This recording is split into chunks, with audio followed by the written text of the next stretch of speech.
Go to Masking and select the subject. As you can see, this did not work. Instead, go back to Masking and select Objects. You can use the brush to select and mask your subject. As you can see, this gives a much better result.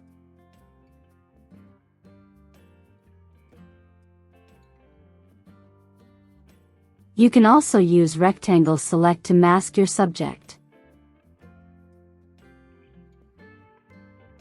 And that's how you select and mask your subject in Lightroom.